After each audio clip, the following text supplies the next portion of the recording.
سيدنا ومولانا محمد وعلى آله وأصحابه أجمعين أما بعد اللهم أخرجنا من ظلمات الوهم وأكرمنا بنور الفهم وافتح علينا بمعرفة العلم وسهل أخلاقنا بالحلم واجعلنا ممن يستمعون القول فيتبعون أحسنه اللهم افتح علينا فتوح العارفين بحكمتك وانشر علينا رحمتك وذكرنا ما نسينا وعلمنا ما جهلنا يا ذا الجلال والإكرام اللهم اجعلنا بشرعك عالمين وبما علمنا عاملين وفي عملنا مخلصين يا رب العالمين. Wa ba'du, mengawali pengajian kita pada malam hari ini, untuk lebih berkahnya kita awali dengan bersama-sama membacakan suratul Fatihah kepada Nabiullah Muhammad sallallahu alaihi wasallam, kepada kedua orang tua kita masing-masing, kepada seluruh guru-guru yang pernah mengajar dan mendidik kita, kepada seluruh ulama dimanapun mereka berada, dan lebih khusus kepada penulis kitab Al-Azkar, dalam hal ini Al-Imam Nawawi rahimahullahu ta'ala. Al-Fatihah. A'udzu billahi minasy syaithanir rajim. Bismillahirrahmanirrahim. Alhamdulillahi rabbil alamin. Ar-Rahmanir Rahim Maliki Yaumiddin. Iyyaka na'budu wa iyyaka nasta'in. Ihdinas siratal mustaqim. Siratal ladzina an'amta 'alaihim ghairil maghdubi 'alaihim waladdallin. Amin. Bacaan kita pada kesempatan kali ini melanjutkan bacaan sebelumnya dari kitab Al-Azkar mengenai tilawatul Quran, membaca Al-Quran. Telah kita lihat dan telah kita baca pada pengajian sebelumnya penjelasan ulama kita mengenai tradisi dan kebiasaan sebagian ulama-ulama terdahulu kaitannya dengan kebiasaan mereka membaca Al-Quran. Di antaranya ada yang mengkhatamkan Quran sekali dalam 2 bulan, ada yang mengkhatamkan Quran sekali dalam 1 bulan, ada yang mengkhatamkan Quran sekali dalam 10 hari, ada yang mengkhatamkan Quran sekali dalam 8 hari, sekali dalam 7 hari, sekali dalam 3 hari, bahkan tidak sedikit mengkhatamkan Quran sekali dalam sehari, bahkan ada yang sampai 2 kali, 3 kali dalam sehari. Itulah yang kita baca pada pengajian sebelumnya, dan sekarang kita lanjutkan pada bacaan berikutnya. Sampai yang mana kemarin?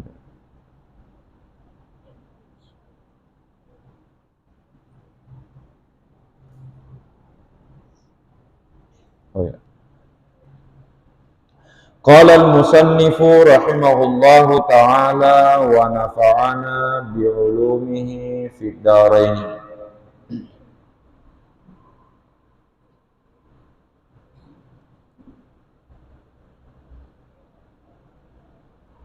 Wa rawa Ibnu Abi Dawud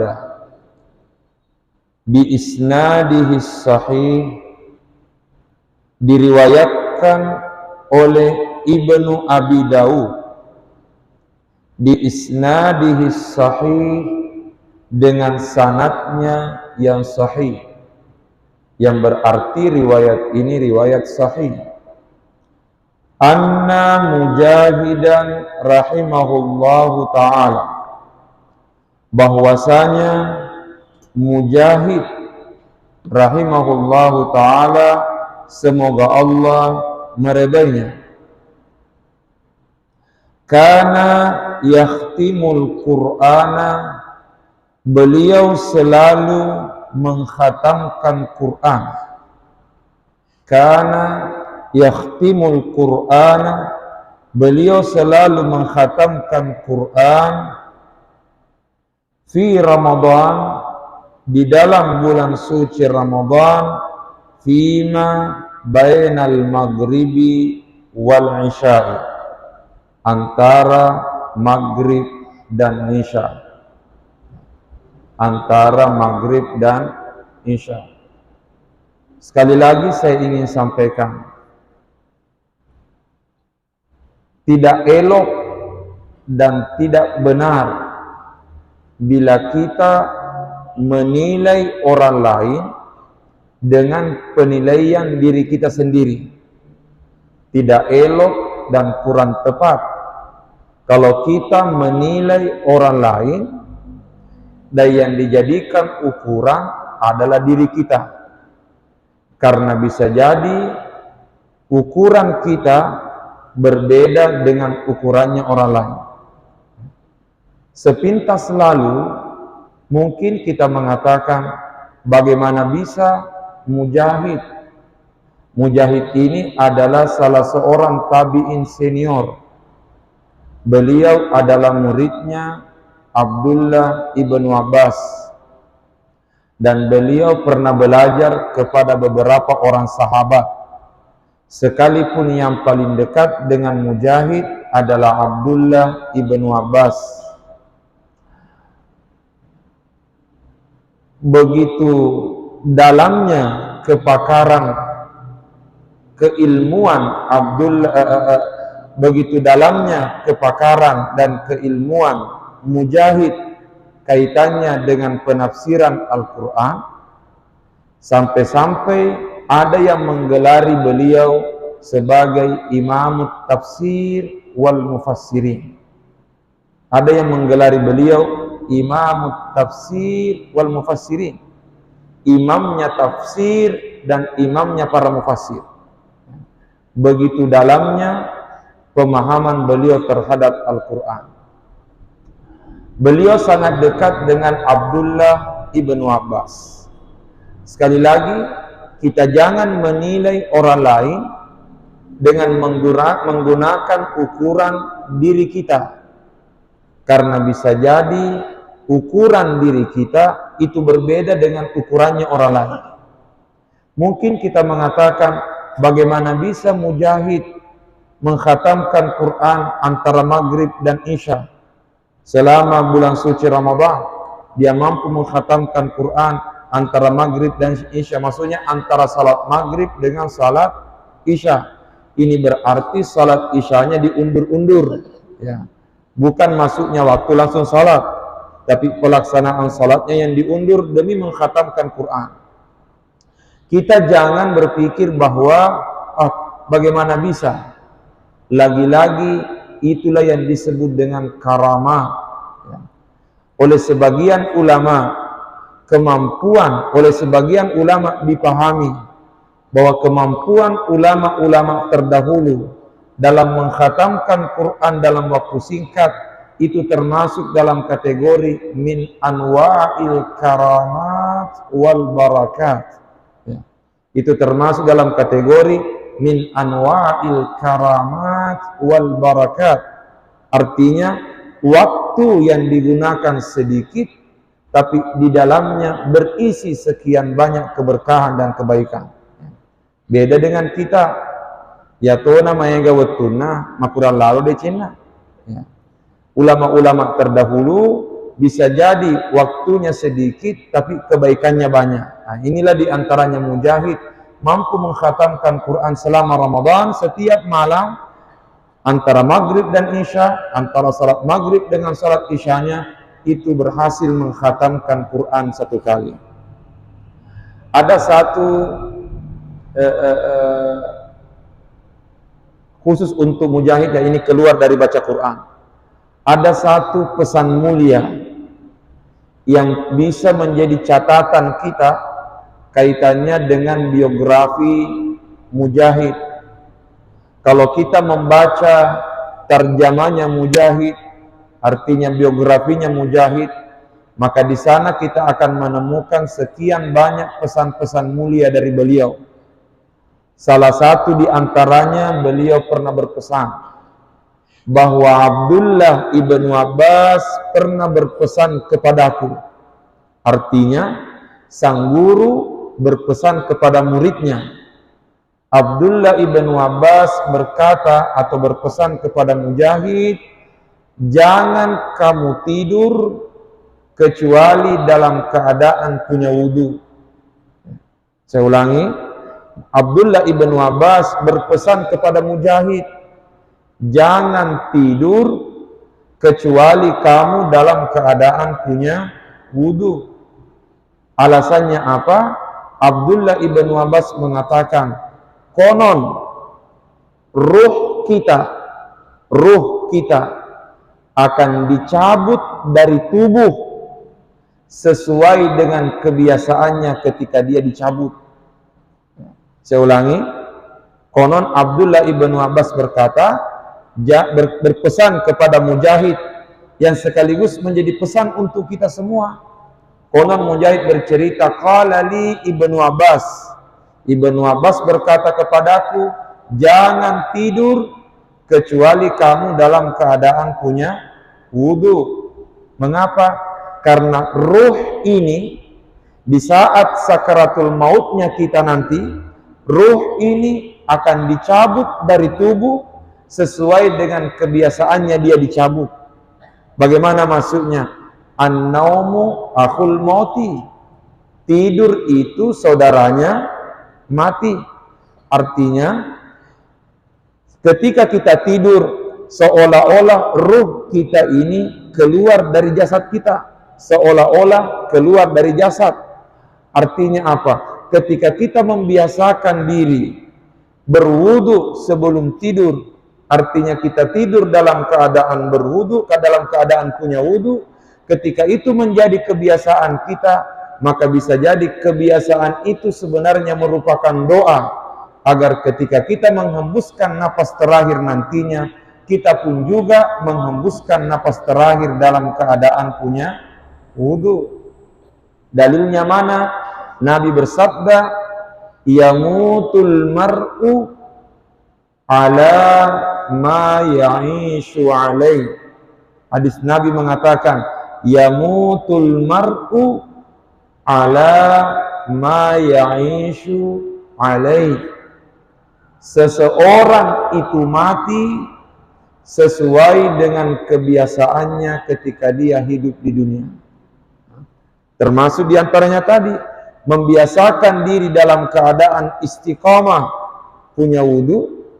Istiqamah punya wudu berarti membiasakan diri dalam kesucian. Mudah-mudahan itu menjadi asbab kita nanti menghembuskan napas terakhir juga dalam keadaan kesucian. Karena rumusnya begini, kotoran itu ada dua, ada najis, ada hadas. Jelas ya? Ada najis, ada hadas. Sekalipun masih ada kotoran yang lain, tapi kotoran yang lain ini tidak berpengaruh dalam keabsahan ibadah kita. Kena air kopi itu kotor, tapi itu bukan najis, karenanya tetap dikategorikan suci. Yang kita bicarakan di sini adalah kotoran yang mempengaruhi hubungan kita dengan Tuhan. Ada najis, ada hadas. Sekalipun oleh sementara ulama mengatakan hadas pun juga termasuk kategori najis. Ya. Najis itu najis aini, hadas itu najis hukmi. Ya. Di antara sebagian ulama ada yang mengkategorikan hadas pun juga termasuk dalam kategori najis. Sehingga kapan kita bernajis atau berhadas, berarti kita dalam keadaan kotor. Jelas ya? Kapan ada najis, kapan kita berhadas, berarti kita dalam keadaan kotor. Nah, sementara yang menjadi pertanyaan, siapa yang disebut orang berhadas? Siapa yang disebut orang berhadas? Atau apa kriterianya seseorang dianggap berhadas? Rumusnya satu. Seseorang dikatakan berhadas apabila tidak punya wudu. Ya. Simple rumusnya. Seseorang disebut berhadas apabila tidak punya wudu. Kapan tidak ada wudu pasti berhadas. Jelas ya? Saya ulangi. Hadas itu suci atau kotor? Halo? Suci atau kotor? Tare malu pesak damu. Suci atau kotor? Kotor. Berarti berhadas sama artinya kalau kita kotor. Sekarang pertanyaan, apa kriterianya seseorang disebut berhadas? Rumusnya, orang berhadas adalah orang yang tidak punya wudu. Kapan tidak ada wudunya berarti berhadas. Pemahamannya mengatakan kapan tidak punya wudu berarti orang kotor. Jelas ya? Saya ulangi ini agak kasar tapi benar ini. Ya. Nah, karena itu tadi rumusnya, hadas itu adalah kotor. Sementara orang berhadas adalah orang yang tidak punya wudu. Kapan ada wudunya tidak berhadas. Kapan batal wudunya pasti berhadas. Berarti kapan tidak punya wudu berarti dia adalah orang kotor. Karenanya Abdullah ibn Abbas mengatakan istiqamahkan diri kita selalu punya wudu. Termasuk jangan tidur kecuali memiliki wudu, artinya sudah berwudu sebelumnya. Tujuannya apa? Yamutul mar'u ala ma ya'ishu alaih. Seseorang itu mati sesuai kebiasaannya ketika hidup di dunia. Artinya apa? Kalau kita membiasakan diri dalam kesucian, mudah-mudahan itu bisa menjadi sebab kita nanti menghembuskan napas terakhir pun juga dalam keadaan suci. Itulah diantara pesan-pesan hikmah yang bisa diambil dari Mujahid, salah seorang muridnya Abdullah ibnu Abbas. Kita kembali ke bacaan kita. Ternyata diriwayatkan oleh Ibnu Abi Daud bahwasanya Mujahid rahimahullahu ta'ala setiap Ramadan antara salat maghrib dan salat isyanya beliau itu selalu mengkhatamkan Quran. Ini diantara kebiasaan ulama-ulama terdahulu. Tapi ingat, jangan mengukur ulama-ulama terdahulu dengan ukuran kita masa kini. Karena bisa jadi nilai dan ukuran kita itu berbeda dengan nilai dan ukuran mereka. Karena itu bagian daripada min anwa'il karamat wal barakah. Wa ammal ladzina khatamul Qur'ana fi rak'atin. Ini yang lebih keren ini. Ini lebih keren. Adapun mereka yang mengkhatamkan Quran dalam satu rakaat salat. Sira kami sempajan atau mau baca Quran. Hebat ya. Ya. Kalau imam masjid mangkosok begitu, masya Allah. Wa ammal ladzina khatamul Qur'ana fi rak'atin. Adapun mereka yang mengkhatamkan Quran dalam satu rakaat, fala yuhsauna, itu tidak bisa dihitung. Mengapa? Likasratihim, karena banyaknya. Artinya memang dulu para ulama-ulama terdahulu, bahkan mungkin sampai sekarang dan seterusnya, banyak di antara ulama-ulama kita yang berhasil mengkhatamkan Quran dalam satu rakaat. Pertanyaan, siapa mereka? Faminhum di antaranya Utsman bin Affan.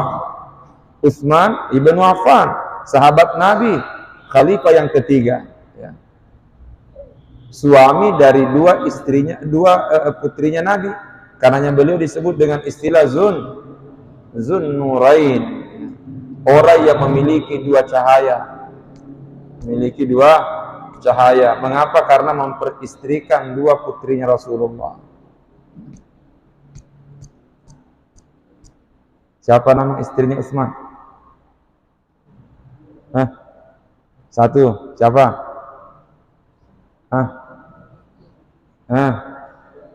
Yang kedua siapa? Inilah kelemahan kita sekarang. Ya.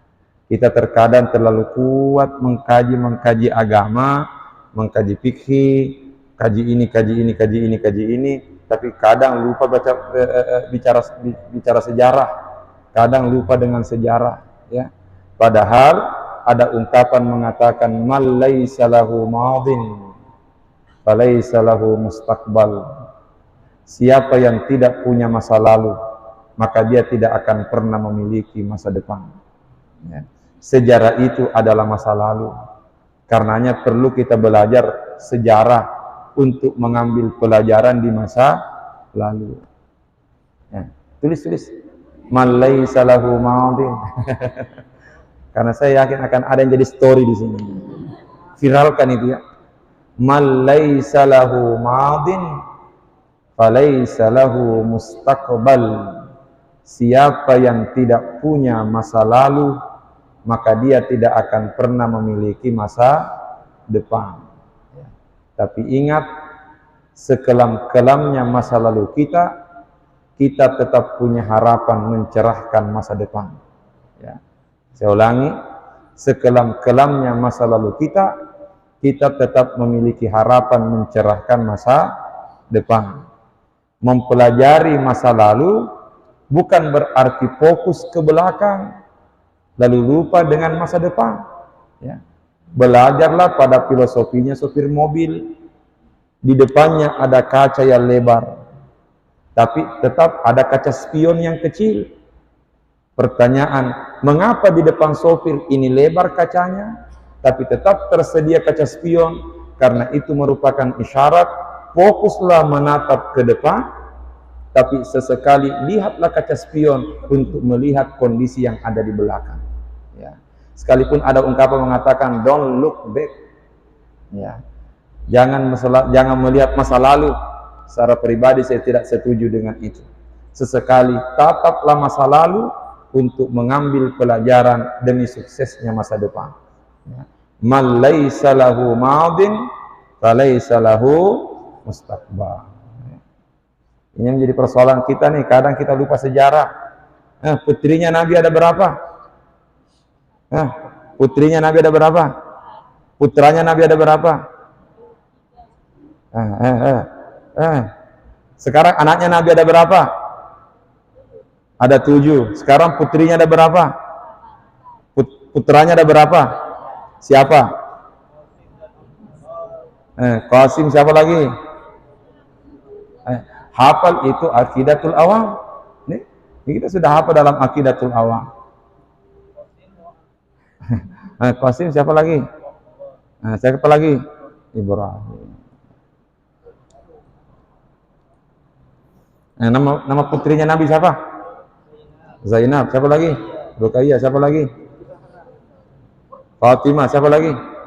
Ummu Kulsum. Karenanya Utsman bin Affan disebut Zunnurain karena memperistrikan 2 putrinya Nabi. Karena kita tidak punya kesempatan memperistri putrinya Nabi, paling tidak carilah yang sama namanya dengan putri Nabi.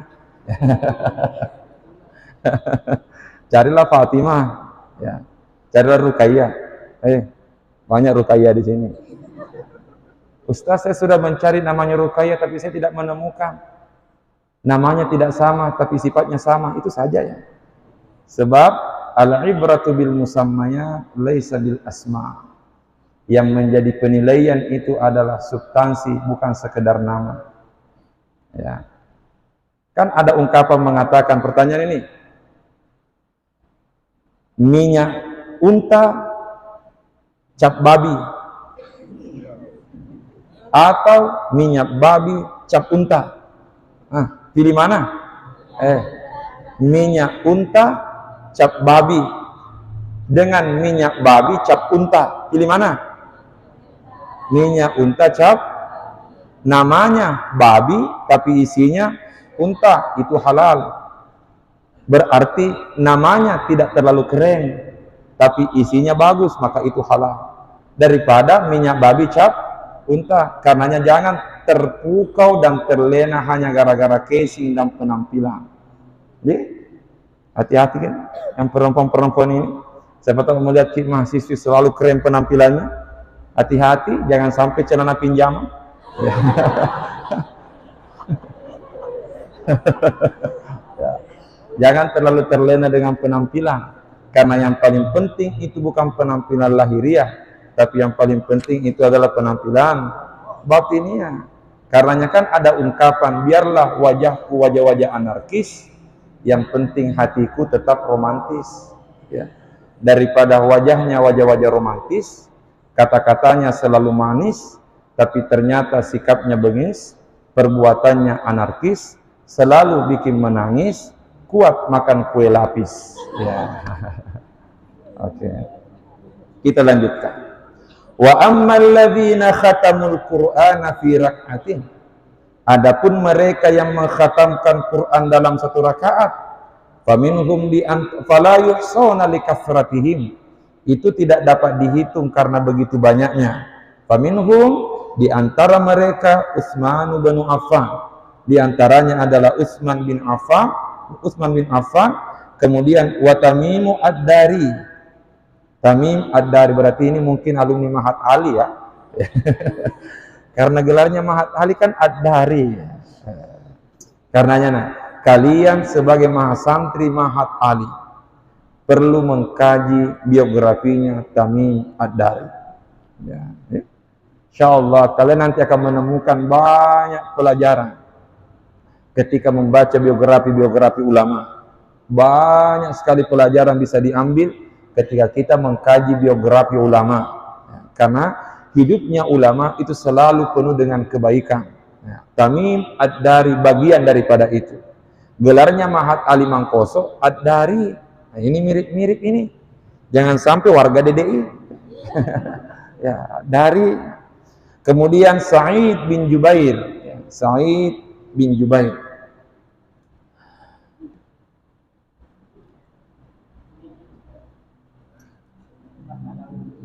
Wudu, iya.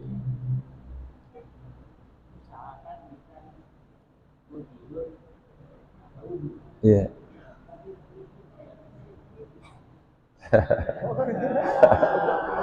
Ya.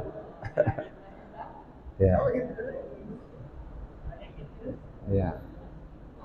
Pertanyaan beliau, mesti menjaga wudu termasuk sebelum tidur. Tapi bagaimana kami ini yang pasangan suami istri? Yang bertanya ini orang tua. Ternyata orang tua tidak mau kalah. Ai, curiga kayak.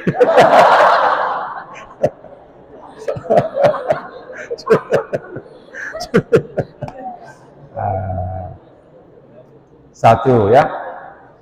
Perhatikan.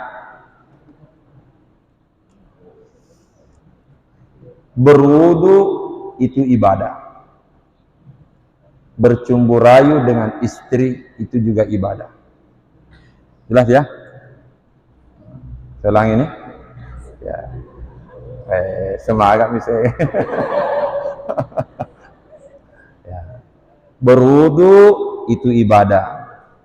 Bercumbu rayu dengan istri itu juga ibadah. Nah, sekarang kita berupaya untuk istiqamah dalam satu ibadah. Artinya istiqamah untuk menjaga wudu. Tapi ternyata dalam kondisi tertentu, ternyata wudu kita dibatalkan gara-gara ibadah yang lain. Itu tadi bercumbu rayu dengan istri. Bahkan itu menjadi bagian dari ibadah sunnah. Karena termasuk salah satu tuntunan agama sebelum berhubungan badan atau bercumbu rayu pasangan suami istri, itu diharapkan didahului oleh wudu. Bahkan ini anak-anakku semua yang mahasiswa-mahasiswi calon pengantin ini, ya, Allahumma amin. Kalau kita baca kitab-kitab ulama, di sana kita ketemukan penjelasan bahwa upayakan sebelum kapal Panderwik itu tenggelam. Ya. Upayakan sebelum kapal Panderwik itu tenggelam, upayakan sholat sunnah 2 rakaat sebelumnya. Ya. Itu salah satu tuntunan ulama tuh. Ah, Ustadz, di mana kitabnya? Salah satunya adalah kitab Nihayatuz Zain yang ditulis oleh Syekh Nawawi Al-Jawi Al-Bantani. Ya? Nah, tetapi Ustaz, ini kan sekedar makka daumak je. Elok mati makka daumak bawa. Bagaimana caranya menjaga wudhu sekarang? Kita perlu berupaya menjaga wudhu dalam kondisi apapun. Nah, termasuk diantaranya salah satu tuntunan ulama, dan ini yang selalu dipesankan oleh Andre Geruta ke kami. Ya. Saya sudah bertanya ke beliau, termasuk tadi itu. Ya.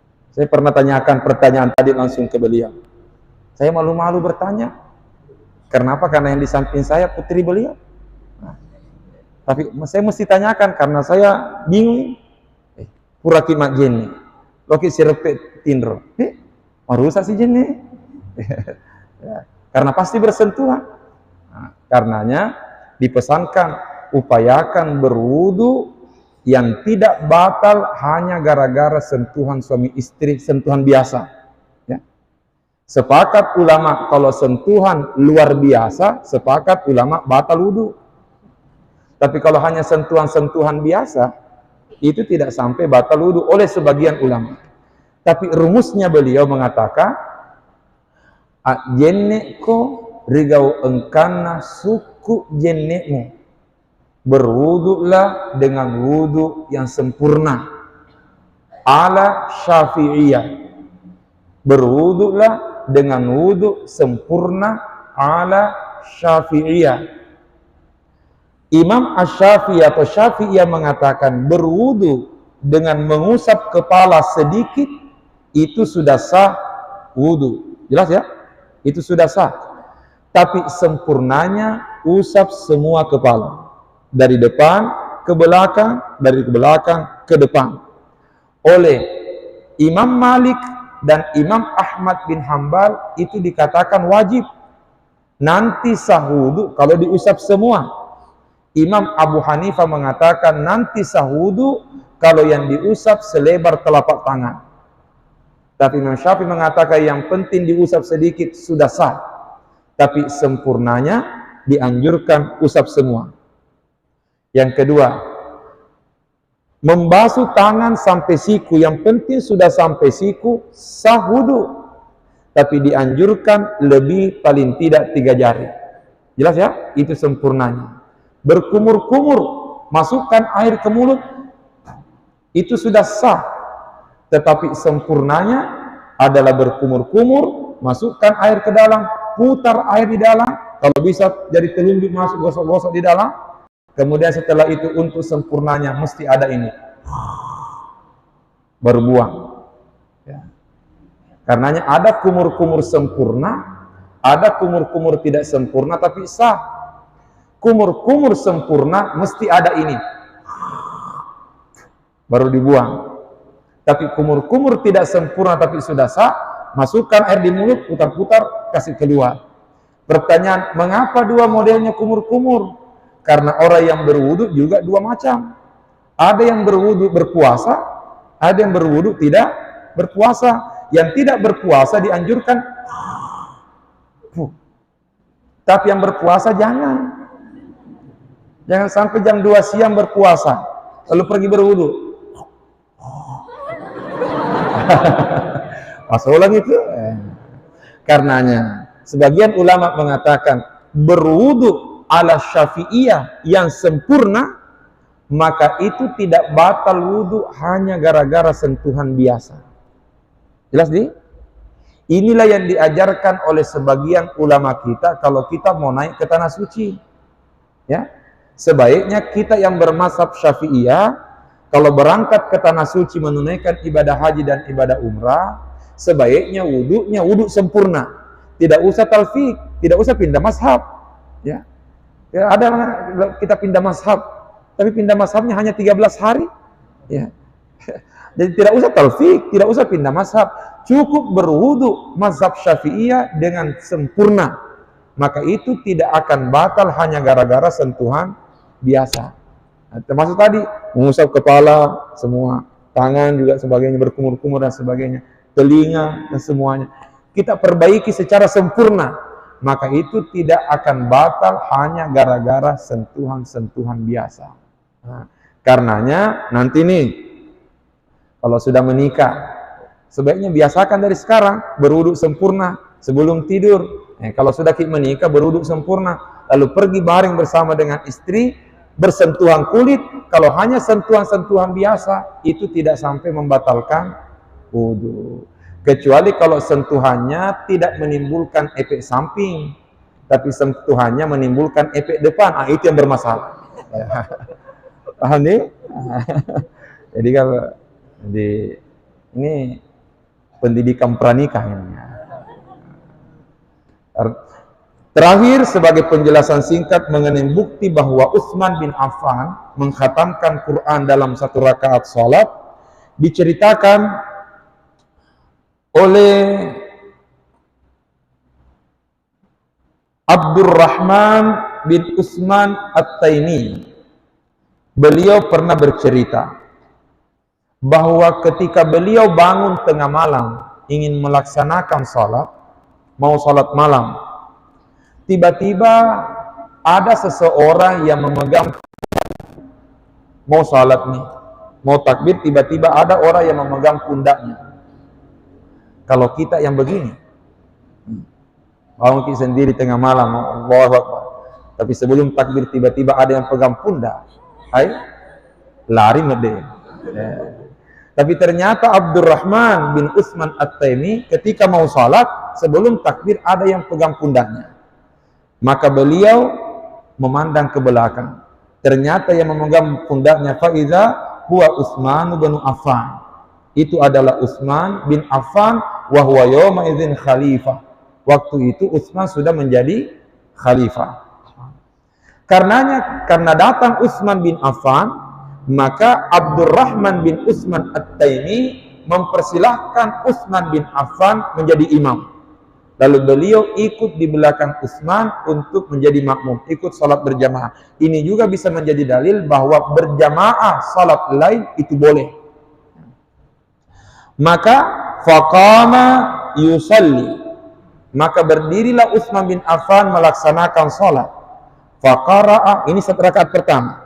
Faqara'a, lalu dia mulai membaca hatta faraga minal Qur'ani fi rak'atin, hingga selesai khatam Quran dalam satu rakaat.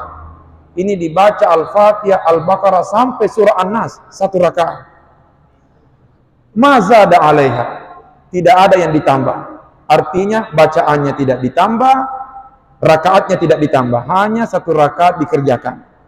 Fakultu, lalu saya berkata, saya adalah Abdurrahman bin Utsman At-Taimi.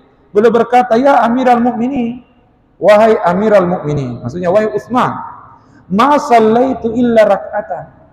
Saya ini tidak salat kecuali satu rakaat. Bisa dibaca ma sallaita illa rak'atan. Ya. Baca yang benar adalah ma sallaita. Ma sallaita illa rak'atan. Kamu tidak salat kecuali satu rakaat. Artinya salat malammu hanya satu rakaat. Qala, Utsman mengatakan, ajal, benar. Salatku hanya satu rakaat. Wahiyya witri, itu langsung witir. Ya. Jadi ditanya oleh Abdurrahman bin Utsman At-Taimi, ya Amirul Mukminin, salat malammu hanya satu rakaat. Beliau mengatakan, iya, sirah kami. Dan langsung witir. Ya. Artinya salat malamnya memang satu rakaat witir, tapi satu rakaat witir ini sama dengan berakaat salat tahajud. Ya, gara-gara khatam Quran. Nah, itulah salah satu bukti bahwa Utsman bin Affan mengkhatamkan Quran dalam satu rakaat. Tapi kita jangan mengatakan bahwa ini setiap malam beliau begitu, ya. Karena ternyata dalam kondisi-kondisi tertentu ada juga riwayat bahwa Utsman pun juga melaksanakan qiyamul lail bersama dengan sahabat-sahabatnya lain. Ya.